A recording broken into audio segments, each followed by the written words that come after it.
I believe semen retention is about so much more than how often you ejaculate.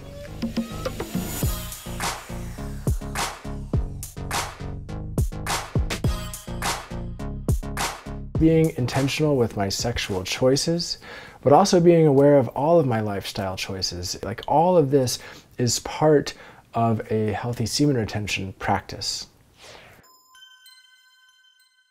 What happens in the brain and what happens in the body when you have an ejaculatory orgasm? You just release a ton of neurochemicals and hormones throughout your entire body. Yes, of course, the ones everybody talks about for everything, dopamine, serotonin, etc.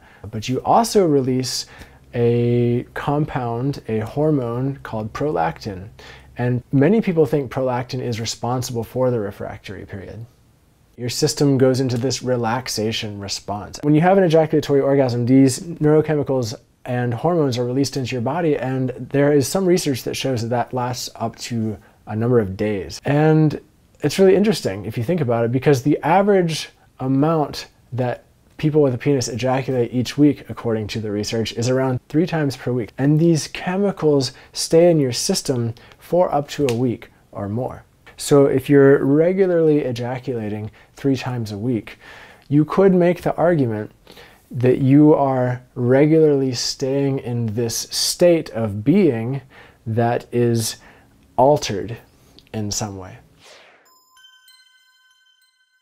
When I look at the traditions that semen retention comes from, in my opinion, I'm looking at Taoist sexuality and yogic sexuality, and both of these systems see sexuality as a hugely important piece of a healthy, integrative lifestyle.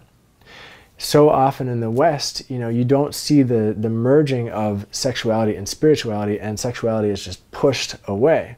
And I think that causes a lot of problems, personally, but also societally speaking.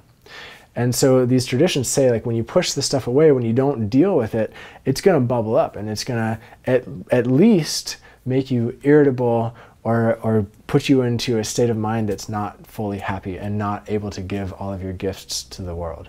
And these traditions also see that ejaculation and how often you ejaculate has a huge amount to do with your ability to show up, with your ability to be clear in your mind, with your ability to feel alive and on purpose, and to articulate your thoughts and to interface with the world in a meaningful way that contributes to society. These traditions see and say that if you're constantly ejaculating, you're constantly going into some state of being that is not your peak performance. And they don't demonize ejaculation.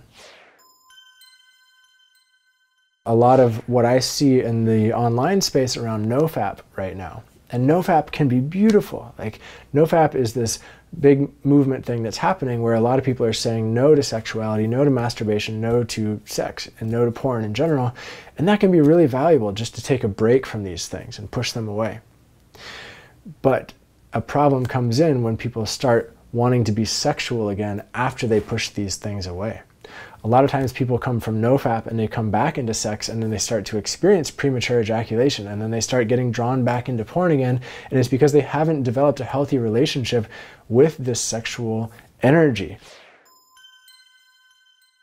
To me, semen retention is this pleasure-positive lifestyle of saying yes to sexuality and recognizing the vast amount of power that lies in your sexuality and your sexual choices, and recognizing how much of an impact this can have on your entire life.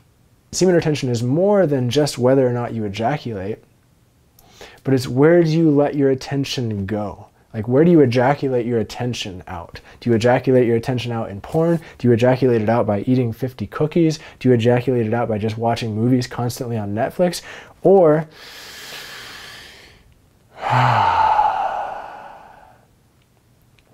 do you really value yourself, your presence, your mind, your heart, your body, your sex? Do you really value this enough to make a practice out of honoring yourself by being intentional with your choices, and sometimes saying no to the instant gratification?